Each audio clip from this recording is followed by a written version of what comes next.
মৌ মুখ বাঁকিয়ে কথাটি বলল। উজান তার সেই অভিমানী মুখের দিকে তাকিয়ে মনের ভেতরে এক চিলতে মুচকি হাসল।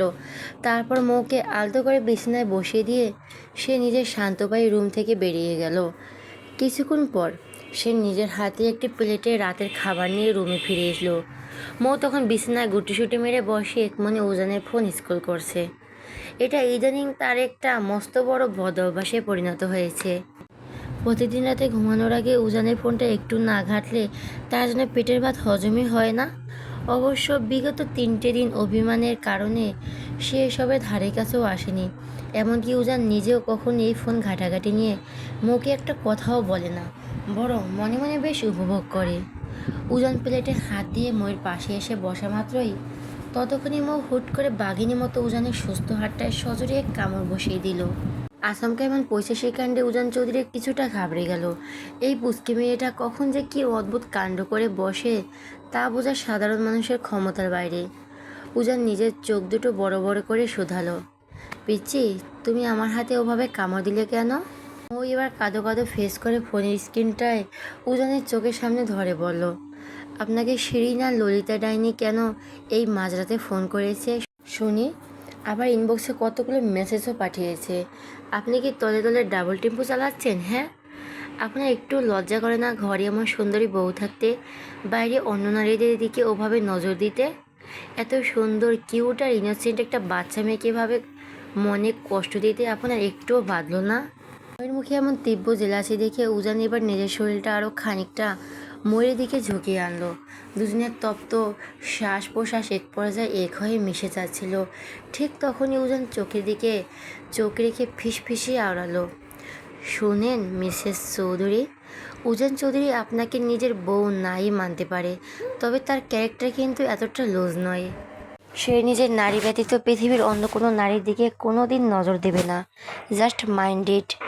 উজানের মুখে পার্সোনাল প্রপার্টি শব্দটা শুনে মৌ বেশ কিছুক্ষণ ফ্যালফ্যাল করে বোকার মতো তাকিয়ে রইল। উজানের কথার গুড় অর্থ বোঝার আগেই উজান তড়িঘড়ি করে বলে উঠল, Pichi please focus on me. পেটে প্রচণ্ড খিদে পেয়েছে, তাড়াতাড়ি একটু খাইয়ে দাও, নয়তো তাড়াতাড়ি একটু খাইয়ে দাও, নয়তো খিদের জন্য মরিয়ে যাব। এই দেখো আমার পেটের অবস্থা। এই বলে উজান নিজের গায়ের শার্টটা নিচ থেকে খানিকটা উঁচুতে তুলতেই মৌ এক নিমিষে দু হাতে চোখ ঢেকে চেঁচিয়ে উঠল, ছি ছি, এভাবে নিজের শরীর উন্মুক্ত করছেন কেন? লাজ লজ্জা কি সব ধুয়ে মুছে খেয়ে ফেলেছেন? হ্যাঁ, আর আমি কোন দুঃখে আপনাকে নিজের হাতে খাইয়ে দিব? পারবো না আমি আপনাকে খাইয়ে দিতে। আগেই তো বলছি, লজ্জা শরম নামের কোনো ওয়ার্ড আমার ডিকশনারিতে নেই।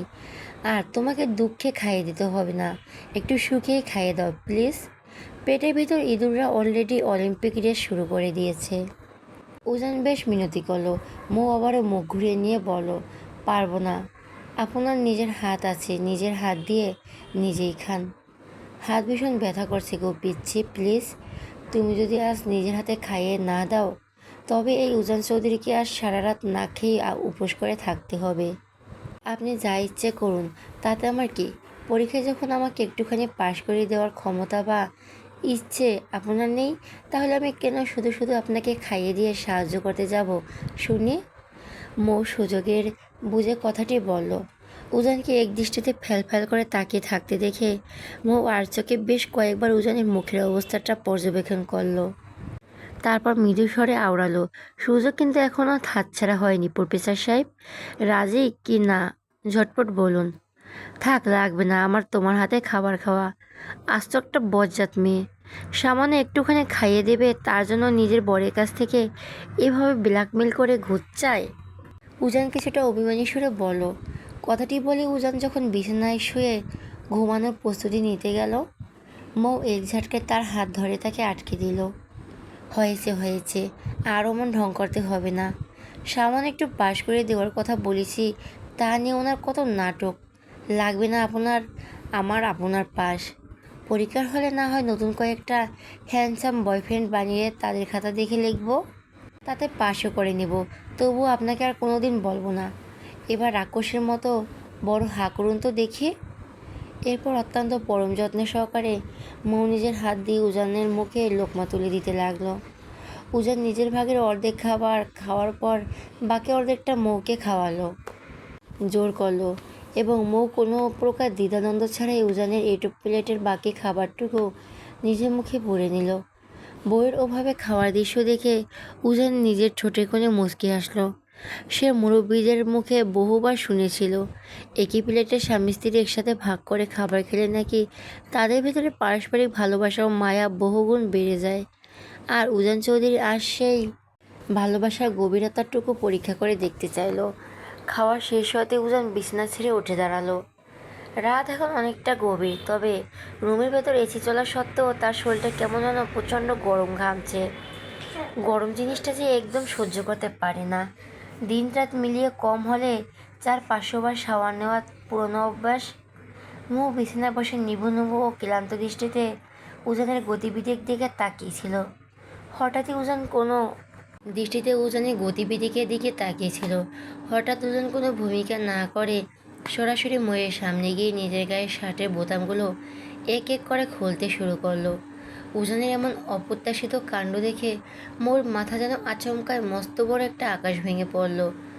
সে এক বুক আতঙ্ক আর ভয়াক্ত দৃষ্টিতে তাকিয়ে কাঁপানো গলায় প্রশ্ন করল, আপনি শার্ট খুলছেন কেন? কথাটি শুনে উজান নিজের ঠোঁটের কোণে এক বাঁকা শয়তানি হাসি ঝুলিয়ে নিল। ময়ের এই ভয়াক্ত ও নিষ্পাপ মুখের দিকে তাকালেই আজকাল তার ভেতরে কেমন যেন এক অদ্ভুত কৌতুকবোধ কাজ করে। মেয়েটাকে আর একটু ভয় দেখানোর উদ্দেশ্যে সে নিজের নিচের ঠোঁটটা কামড়ে বলে উঠল, এই রাতের বেলা শার্ট কেন খুলছি বুঝতে পারছো না? মৌ নিজের শুকিয়ে যাওয়া মুখের ভেতরে কোনো রকম এক ঢোক গেলে অবশ্যই রইল। একে তো এই লোকটা এখন তার মারাত্মক ভয় লাগছে। তার উপর সে শার্টের বোতাম খুলতে খুলতেই ক্রমশই তার দিকে এগিয়ে আসছে। ময়ের প্রাণ পাখি যেন এক মুহূর্তে খাঁচা ছেড়ে উড়ে যাবে। জন্যই ছটফট করছে। এমন বিপজ্জনক পরিস্থিতিতে পড়তে হবে জানলে সে নিচে কান্না করে হলেও নিজের শাশুড়ির আঁচল ধরে ওখানেই ঘুমিয়ে পড়ত। কিন্তু এই অবরুদ্ধ রুমে এখন কি করবে সে কিছু বুঝতে পারল না। সে আবারও কাঁপতে কাঁপতে বলল, আপনি আমার দিকে এগিয়ে আসছেন কেন? পুরুষ মানুষ বউয়ের কাছে কেন এগিয়ে আসে শুনি? কথাটি শেষ করে উজান রসিকতা করে মৌকে এক চোখ টিপ দিল। উজানের ওই চোখের ইশারা বা ফ্ল্যাট করা দেখে ময়ের কপালে বিন্দু বিন্দু ঘাম জমে উঠল। তার মাঝখানে উজানের নিজের গা থেকে শার্টটা পুরোপুরি খুলে এক ঝাটকায় তা ময়ের মুখের উপর ছুঁড়ে মারল এবং তার মুখের খুব কাছে তার চওড়া শরীরটা ঝুঁকিয়ে আনলো। উজানের এমন চরম আক্রান্ত রূপ দেখে মৌ আর নিজেকে সামলাতে পারল না। সে নিজের 2 হাত দিয়ে শক্ত করে নিজের চোখ দুটো বন্ধ করে চিৎকার দিয়ে উঠল, শাশুড়ি আম্মা বাঁচাও! মরি চিৎকার শোনা মাত্রই উজান নিজের চোখ দুটো বড় বড় করে রেগে তাকালো।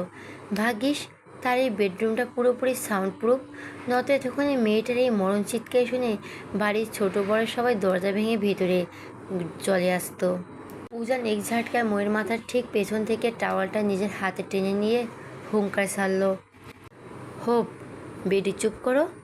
মাথায় এমন নোংরা চিন্তা নিয়ে ঘুরে বেড়াও? এক থাপ্পড় দিয়ে মাথায় সব আজাইরা চিন্তা বের করে ফেলবো।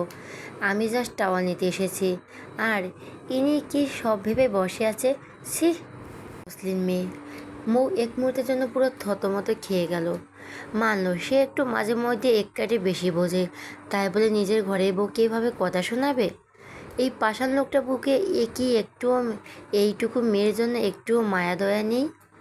এরই মাঝে উজানের নিজের স্বভাবসুলভ ধূপধাপ পা ফেলে শাওয়ার নিতে চলে গেল। সে নিজের ছোট ছোট পা ফেলে করিডোর দিয়ে হেঁটে সোজা তুবা আর আরিয়ানের রুমের সামনে গিয়ে দাঁড়ালো এবং দরজার টোকা দিতে মৃদু ডাক দিল। এদিকে আরিয়ান অনেক কাঠখড় পুড়িয়ে কতগুলো মিষ্টি কথা বলে মাত্রই তুবার রাগ ভাঙিয়ে তার একটু কাছাকাছি এসেছিল। ঠিক অমনি বাইরে থেকে ময়ের সেই চেনা কণ্ঠের ডাক শুনে সে এক বুক বিরক্তি নিয়ে দরজার দিকে তাকালো। বাইরে থেকে আরও বেশি কয়েকবার ডাক পড়তেই আরিয়ানের ঠোঁটের কোণে সেই রোমান্টিক হাসি এক নিমিষে উধাও হয়ে গেল। সে খুব ভালো করে বুঝতে পেরেছে এই গভীর রাতে মৌ কেন উজানের রুম ছেড়ে এখানে হানা দিয়েছে। আরিয়ানের এমন চরম অসহায় ও কাঁচুমুচু মুখ দেখে তুবা নিজের হাসি আর ধরে রাখতে পারল না। সে নিজেকে আরিয়ানের শক্ত বাহুর বন্ধন থেকে মুক্ত করে হাসতে হাসতে বলল, যাও যাও, দরজাটা খুলে দাও গিয়ে। আরিয়ানের মুখ মুহূর্তের মধ্যে ফুসকুড়ি দেওয়া বেলুনের মতো চুপসে গেল। সে চরম ক্ষোভে আওড়ালো, তুমি এটা বলতে পারলে জান? আমি কত কষ্ট করে বউটা অভিমান ভাঙিয়ে মাত্র এইটুকু কাছে এসেছি, অমনি উজানের ওই পুস্কো বউ আমাদের প্রেমের মাঝে কাবাব মেয়ে হাড্ডি হতে চলে এলো। আমি কোন জন্ম দরজা খুলব না। আমি আজ এই রাতে আমার বউকে একদম নিজের করে কাছে পেতে চাই, ব্যাস। ইস, ওনার কত শখ। যাও, বেশি কথা না বাড়িয়ে দরজাটা খুলে দেখে। পারবো না আমি দরজা খুলতে। নিজের জ্যান্ত জামাইকে রুমে রেখে এখানে আমার পার্সোনাল লাইফে ব্যাগরা দিতে এসেছো। কতদিন পরে আজ বউকে নিজের করে কাছে পাচ্ছি বলো তো। আরিয়ান বেশ মন খারাপ করে বলল। তুবা এবার চোখ রাঙিয়ে তাকালো। লজ্জা সরম মাথা ধুয়ে খেয়েছো, হ্যাঁ?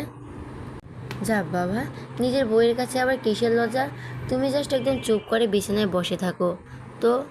মৌ একটু পর ভেতর থেকে কোনো সাড়া না পেলে এমনিই চলে যাবে। আরও চলে গেলে আমি আমার বউকে আবার। আরিয়ানের মুখে বাকি কথা শোনা হওয়ার আগেই তুবা বিছানা থেকে নেমে দরজা দিকে হাঁটতে শুরু করলো। তা দেখে আরিয়ান বিছানার উপর থেকে চেঁচিয়ে উঠল। এই বউ, না না প্লিজ এমনটা করো না। কিন্তু তুবা তার কোনো কথা শুনলই না। সে দ্রুত গিয়ে রুমের মেন দরজাটা খুলে দিল, আর সাথে সাথে মৌ এক ঝটকায় ছড়ের বেগে রুমের ভেতরে ঢুকে পড়ল। সে এসে তুবাকে আষ্টেপৃষ্টে দু হাতে শক্ত করে জড়িয়ে ধরে হাঁপাতে হাঁপাতে বলে উঠল, আমার সুইট মিষ্টিভাবেই তোমার সাথে ঘুমাবো। তুমি আমাকে তোমার পাশে ঘুমাতে দেবে তো? দেখে রেখে হাঁপাচ্ছ কেন? আগে রিল্যাক্স হও তো। না না ভাবি, আমি একদম ঠিক আছি। তুমি প্লিজ ভাইয়াকে এই মুহূর্তে রুম থেকে বেরিয়ে অন্য কোথাও যেতে বলো। আমি আজ রাতে তোমার সাথেই ঘুমাবো। ময়ের কথা শোনা মাত্রই ওপাশ থেকে আরিয়ান এক মরণ চিৎকার দিয়ে উঠল। অসম্ভব! আমি আমার নিজের বউকে ছাড়া এই একা রাতে অন্য কোথাও থাকতে পারবো না। মো এবার নিজের আর চোখে আরিয়ানের দিকে একবার তাকালো। তারপর নিজের ভিতরে সমস্ত রাগ উগরে দিয়ে হনহন করে আরিয়ানের সামনে গিয়ে সোজা দাঁড়িয়ে গেল। চোখ দুটো বড় বড় করে বলল, যাবে না তুমি এই রুম থেকে? ওহ নো, কোনো দিনই যাব না। আরিয়ান বুক ফুলিয়ে বলল। ওকে ফাইন, দেখাচ্ছি মজা। এই বলে মো কোনো কিছু তোয়াক্কা না করে এক ঝটকে আরিয়ানের দুই পা শক্ত করে ধরে এমন এক টান দিল যে আরিয়ান মুহূর্তের মধ্যে ধপাস করে মেঝের উপর চিৎপটাং হয়ে আছাড় খেয়ে পড়ে গেল। আরিয়ান মেঝের শক্ত আঘাতে ব্যথায় কুঁকড়ে উঠল, কিন্তু ময়ে তাতে বিন্দুমাত্র দয়া হলো না। সে আরিয়ানকে মেঝের ওপর দিয়ে টানতে টানতে কোনো মতে রুমের বাইরে বের করে দিল এবং ভেতর থেকে তুবাকে মেইন দরজাটা আটকে দিতে বলল। তুবা ও ময়ের এমন কাণ্ড দেখে হাসতে হাসতে দরজার লকটা আটকে দিল। মৌ দরজার লক লাগাতেই আবারও তুবাকে শক্ত করে জড়িয়ে ধরে আদুরে গলায় বলল, আমার সুইট ভাবি একটা। এদিকে দরজার ওপাশে করিডোরে মেঝেতে বসে আরিয়ান নিজের কপাল চাপলে চরম আহাজারি শুরু করে দিল। মৌ, বোন আমার প্লিজ আজকে রাত অত্যন্ত অন্য কোথাও গিয়ে ঘুমা না রে বোন। আমি তোর ভাবিকে ছাড়া একা রাতে একা কিভাবে ঘুমাবো বল। এই বেডি অত্যন্ত আমার বউটাকে তো আমার কাছে ফিরিয়ে দে। রুমের ভেতর থেকে আর কোনো রেসপন্স বা সাড়া এলো না। আরিয়ানের মনে যত শখ ছিল তা এক নিমেষে ধূলিসাৎ হয়ে গেল। এদিকে উজান শাওয়ার শেষ করে টাওয়াল নিয়ে চুল মুছতে মুছতে রুমে প্রবেশ করলো এবং রুমে এসে দেখে বিছানা একদম ফাঁকা। মৌ রুমে নেই। সেই মুহূর্তের মধ্যে বুঝে ফেল তার সেই অবাধ্য পুচকি পাখিটা আবারও সুযোগ বুঝে খাঁচা কেটে পালিয়েছে। কথাটি ভাবতে তার মেজাজটা একেবারে সপ্তমে চড়ে গেল।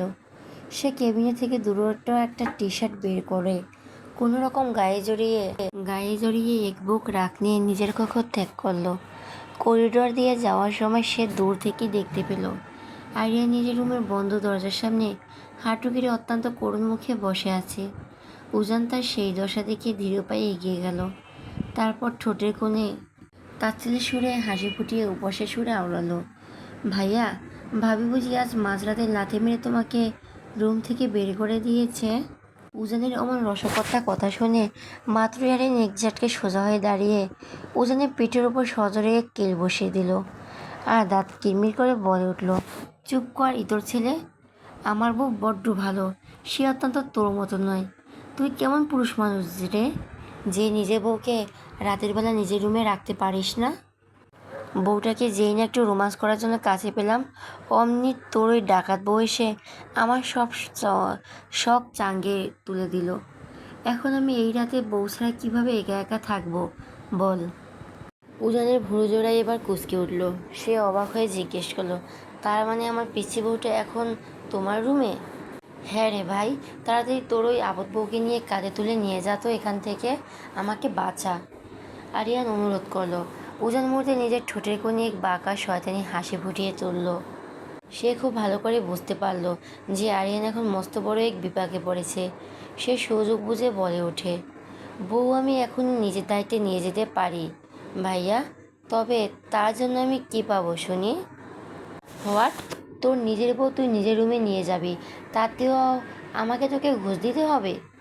ওকে, তাহলে দিতে হবে না, আমি চললাম ঘুমাতে। তুমি এখন দরজার বাইরে বসে রাত কাটাও। উজান উল্টো ঘুরে চলে যাওয়ার জন্য পা বাড়ালো। উজানকে চলে যেতে দেখে আরিয়ান তড়িঘড়ি করে তার হাতটা কেটে ধরল এবং চরম আকুতি কণ্ঠে বলল, ভাই প্লিজ, তোর দুটো পায়ে পড়ি, তোর বউকে নিয়ে গিয়ে আমাকে এই যাত্রা রক্ষা কর। বল তোর বউকে রুমে পাঠাতে ঠিক কে চাই? বেশি কিছু না, জাস্ট আগামী 1 মাসের আমার শপিংয়ের খরচ। হোয়াট? তুই 1 মাস ধরে শপিং করলে তোর আগামী 1 মাসে রাস্তার মোড়ে বাটি নিয়ে ভিক্ষা করতে বসতে হবে। ভাই প্লিজ, একটু কম সমে চা। ওহ নো, কোনো কম হবে না। ভাই বোঝার চেষ্টা কর। আচ্ছা যা, আগামী 1 দিন তুই যত খুশি শপিং করবি, তার পুরো টাকা আমি নিজের পকেট থেকে দেব। এবার হবে তো? ওকে ডান। তবে কন্ডিশন হচ্ছে, আমার ওই পিচ্চি বইয়ের শপিংয়ের দায়িত্ব খরচটাও কিন্তু তোমাকেই দিতে হবে। আরিয়ান এবার নিজের অজান্তে বড্ড কঠিন ও ফাঁদে পড়ে গেল। এখন হ্যাঁ বলল পকেট ফাঁকা, আর না বলে আজ রাতে বউ ছাড়া থাকতে হবে। তবুও কোনো উপায় না পেয়ে সে নিজের চোখ বন্ধ করে বলে উঠল, ওকে বাবা, ওকে ডান। এবার তোর বউ সরা। এবার উজান দরজার সামনে দাঁড়িয়ে বেশ কয়েকবার কড়া গলায় মুখকে বলল, কিন্তু ভিতর থেকে কোনো রেসপন্স বা সাড়া এলো না। ঠিক তখনই কাকতালীয়ভাবে উজানের ফোনের স্ক্রিনে শিরিনের নামটা ভেসে উঠল। মুহূর্তের মধ্যে উজানের ঠোঁটের কোণে এক অদ্ভুত ও কুটিল হাসি খেয়ে গেল।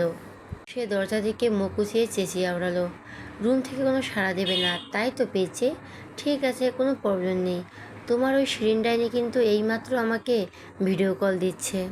তুমি যদি এখন নিজের ভালোই ভালো দরজা খুলো, আমার কাছে না আসো, তবে আমি কিন্তু এই গভীর রাতে শিরিনের সাথে ভিডিও কলে। উজানের মুখে বাকি কথা শেষ হওয়ার সুযোগ পেল না। তার আগে খট করে রুমের দরজা খুলে গেল এবং মৌ এক ঝটকায় রুম থেকে বেরিয়ে এসে তড়িঘড়ি করে উজানকে আষ্টে পৃষ্ঠে জড়িয়ে ধরল। বইয়ের এমন তীব্র জেলাছি আর পাগলামি দেখে উজান নিজের মনে মুচকি হাসল। সে মুহূর্তের মধ্যে আর কোনো কথা না বাড়িয়ে মৌকে এক টানে নিজের পাজাগুলি করে তুলে নিয়ে গেল। সে মৌকে কোলে নিয়ে নিজের রুমের দিকে হেঁটে যেতে যেতে আরিয়ানের দিকে তাকিয়ে এক পলক চোখ টিপল। থ্যাঙ্কস ভাইয়া, এবার তুমি তোমার অসমাপ্ত রোমান্স কন্টিনিউ করতে পারো। বাই দ্য ওয়ে পিচ্চি, এই যে মাঝরাতে তুমি আমাকে এত কষ্ট দিলে, এই পানিশমেন্ট হিসাবে আজ সারা রাত আমি জেগে জেগে অনলি শিরিন আর ললিতার সাথে ফোনে প্রেম করবো। উনি বললেই যেন হলো, আমার দুলহা অনলি আমার। আপনি আজ রাতে শুধু আমার সাথেই কথা বলবেন, দুনিয়ায় আর কোনো ডাইনির সাথে নয়, বলে দিলাম। উজান মুখকে নিজের রুমে নিয়ে এসে ধীরপায়ে বিছানায় বসিয়ে দিল এবং দ্রুত গিয়ে রুমের দরজাটা লক করে দিল। তারপর সে মুচকি হাসতে হাসতে ধীর পায়ে ময়ের দিকে এগিয়ে গেল। সে বিছনায় গা এলিয়ে দেওয়া মাত্রই আবার উজানের ফোনে শিরিনের নম্বর থেকে রিংটং বেজে উঠল।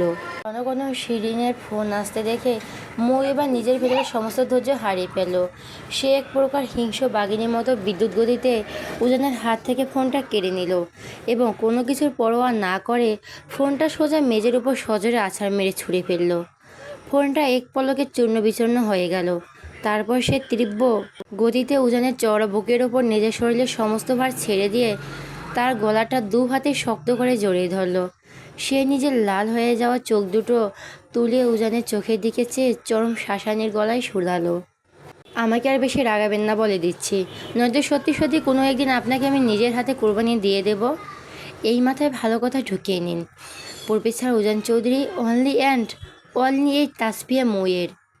তাসফিয়া মৌ নিজের জীবনের সব কিছু ভাগ করতে পারলেও নিজের স্বামীকে অন্য কোনো ডাইনির সাথে কোনোদিন শেয়ার করবে না। জাস্ট মাইন্ড ইট। কথাটি শেষ করতে মৌ নিজের সমস্ত অভিমান আর ক্লান্তি ভুলে উজানের সেই চওড়া বুকের মাঝে নিজের মাথাটা পরম শান্তিতে ঠেকিয়ে দিল। উজানের বুকের চেনা সুবাসে সে এতটাই বিভোর হয়ে পড়েছিল যে বিগত 3 দিনের অপলক ক্লান্তিতে যে মৌ 1 মিনিটের মাথায় ওভাবে উজানের বুকে মাথা রেখে ঘুরে পাড়ি জমালো। বইয়ের এমন তীব্র অধিকার বোধ আর পাগলামি দেখে উজান নিজের ঠোঁটে কোনো এক প্রশান্তি মুচকি হাসি ফুটিয়ে তুলল। সে নিজের সুস্থ হাতটি দিয়ে অত্যন্ত গভীর মায়ার মৌয়ের মাথায় ছিলকি চুলে আলতো করে বিলি কেটে দিতে দিতে মৃদু স্বরে আওড়ালো, আমার এই ছোট্ট অগ্নিকন্যাকে রাগলেও দেখতে বড্ড বেশি সুইট লাগে। ইস, কত কিউট আমার বাচ্চাদের কিউট মাম্মাম। ভোরের স্নিগ্ধ নরম আলো চোখের উপর আশ্রে পড়তেই মুহূর্তের মধ্যে চোখ মুখ উসকে নিল মৌ। সে আড়মোড়া ভেঙে অন্য পাশে মুখ ফিরে ঘুমালো, কিন্তু সূর্যের আলো তখনও তার চোখের উপর আঁচড় কাটছে। বেলা কতটা হয়েছে তার কোনো ধারণা নেই, তবে এখন বিছানা ছাড়া বিন্দুমাত্র ইচ্ছে নেই তার। ঘুম তার বরাবরই খুব প্রিয়। হঠাৎ চিরচেনা সেই পারফিউমের মিষ্টি ঘ্রাণ নাকে এসে লাগলো। ঠিক তখনই আপনা আপনি ময়ের ঠোঁটের কোণে হাসি ফুটে উঠল। তার ঠোঁটের এই মিষ্টি হাসি দেখে উজান নিজেও হাসল। মেয়েটা তার উপস্থিতি আগে থেকে টের পায়, হয়তো একেই বলে ভালোবাসা। উজান ধীরে ধীরে ময়ের কানের লতিতে হালকা ঠোঁট ছুঁয়ে দিল। সঙ্গে সঙ্গে ময়ের শরীরে এক অদ্ভুত শিহরণ বয়ে গেল। এই অনুভূতি ভিন্ন, বড্ড অদ্ভুত। সে চোখ বন্ধ করেই রইল। ঠিক তখনই কানের কাছে ভেসে এলো সেই পরিচিত ভারী কণ্ঠস্বর, মিসেস উজান চৌধুরী, প্লিজ ওঠেন না এবার, আপনার অপেক্ষায় কেউ একজন না খেয়ে বসে আছে। সঙ্গে সঙ্গে মৌ তড়িঘড়ি করে উঠে বসলো, আর বসার সময় উজানের মাথার সঙ্গে তার কপালের জোরে টোকা লাগলো। ব্যথায় কুকড়ে উঠল মৌ। ঠোঁট ফুলিয়ে উজানের দিকে তাকিয়ে কাঁদো কাঁদো গলায় বলল, ব্যথা দিলেন কেন? আমার বুঝি কষ্ট হয় না? তার এমন ইনোসেন্ট মুখের ভঙ্গি দেখে উজান এবার শব্দ করে হাসল। মেয়েটার এমন চাহনি, এমন মুগ্ধমর কথার পাগলামিতে তাকে বরাবরই ঘায়েল করে। মেয়েটা দিন দিন তার অভ্যাসে পরিণত হচ্ছে। এই অভ্যাস কি আদৌ কোনোদিন থামবে? এর উত্তর জানা নেই উজানের, শুধু জানে এই মেয়েটাকে তার বড্ড প্রয়োজন। হঠাৎ উজানের কণ্ঠ প্রতিধ্বনিত হলো, এইটুকু ব্যথা সহ্য করতে পারেন না? তাহলে ভবিষ্যতে আমার দেওয়া ব্যথাগুলো কীভাবে সহ্য করবেন শুনি? উজানের এই কথায় আগাগোড়া কিছুই বুঝতে পারল না মৌ, তাই ফ্যালফ্যাল করে তাকিয়ে রইল কিছুক্ষণ। তারপর নীরবতা ভেঙে বলে, আপনি কেন আমার ব্যথা দেবেন? আপনি না বলেন আমার কষ্ট আপনার সহ্য হয় না, তাহলে আপনি কেন আমাকে কষ্ট দেবেন? তার এই অবুঝ প্রশ্নে উজান কী বলবে ভেবে পায় না। মেয়েটা কেন এত অবুঝ? এই অবুঝপানাই তো তাদের মাঝখানে অদৃশ্য এক দূরত্ব তৈরি করে রেখেছে। উজান দীর্ঘশ্বাস ফেলে বিড়বিড় করলো, বুঝতে পারছি আমার মিসেসের মধ্যে এখনও ম্যাচুরিটি আসেনি। মাবুদ জানে আর কত অপেক্ষা করতে হবে আমাকে। মাবুদ, এবার আমার মিসেসকে সঠিক বুদ্ধি দাও। মৌ নিবু নিবু দৃষ্টিতে তাকিয়ে ফিসফিস করে জিজ্ঞেস করলো, কিছু বলবেন? উজান মাথা চুলকাতে চুলকাতে উত্তর দিল, কিছু না, চলেন এবার ব্রেকফাস্ট করে কলেজে যেতে হবে। 2 দিন পর পরীক্ষা, অথচ আপনার সিলেবাস নিয়ে কোনো ভ্রুক্ষেপই নেই। লোকে যদি শোনে প্রফেসর উজান চৌধুরীর ওয়াইফ ফেলটুস, তখন আমার মান সম্মান থাকবে? একটু তো পড়াশোনা করেন ম্যাডাম, অত্যন্ত 5 নম্বর তো তুলবেন।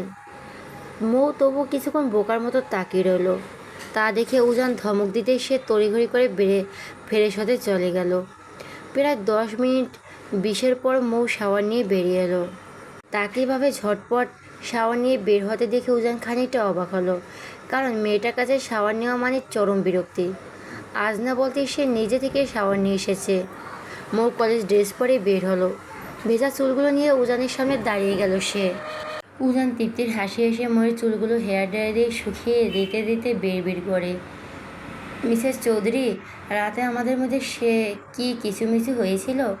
না মানে এত সকাল সকাল শাওয়ার নিলেন যে, তাই জিজ্ঞেস করছি। তার কথায় মৌ লজ্জায় কুঁকড়ে গেল। সে লজ্জারাঙা মুখের দিকে তাকিয়ে উজানের ঠোঁটের কোনো এক চিলতে হাসি ফুটে উঠল। চুল বাঁধা শেষ হলে উজান নিজের ব্যাগ নিয়ে রুম থেকে বেরিয়ে গেল, আর মৌ তার আগে আগে হাঁটতে লাগলো।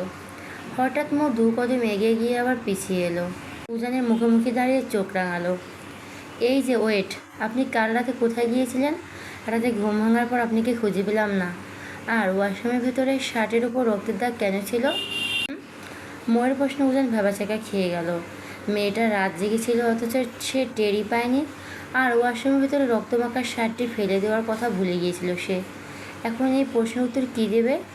সে বড় বড় শ্বাস ফেলে নিজেকে স্বাভাবিক করার চেষ্টা করলো। Hope idiot! এটা রক্তমাখা শার্ট ছিল না, রঙের দাগ ছিল। বেশি পাকনামো করতে এলে দাঁত ভেঙে ফেলবো একদম। চলো। মুখ ঘুরিয়ে সিঁড়ি বেয়ে নিচে নেমে এলো। ব্রেকফাস্ট শেষ করে দুজনে কলেজের উদ্দেশ্যে রওনা দিল। উজানের বাইকে বসে তাকে পেছন থেকে আষ্টে পৃষ্ঠে জড়িয়ে রাখলো মৌ। কলেজের গেট থেকে কিছুটা দূরে নেমে সে অন্য পাশে গিয়ে দাঁড়ালো। মৌ কলেজে প্রবেশের কিছুক্ষণ পর প্রবেশ করলো। অন্যদিকে মেহের গুটি গুটি পায়ে কলেজের দিকে এগিয়ে যাচ্ছে। আজ অনেক দিন পর কলেজে পা রাখা হচ্ছে। দুদিন পর পরীক্ষা, সেই নিয়ে তার দুশ্চিন্তার অন্ত নেই। এরই মাঝে হঠাৎ কারো শক্ত বুকের সাথে সজোরে ধাক্কা খেল সে। এত তাড়াহুড়োয় ছিল যে সামনে কী আছে খেয়ালই করেনি।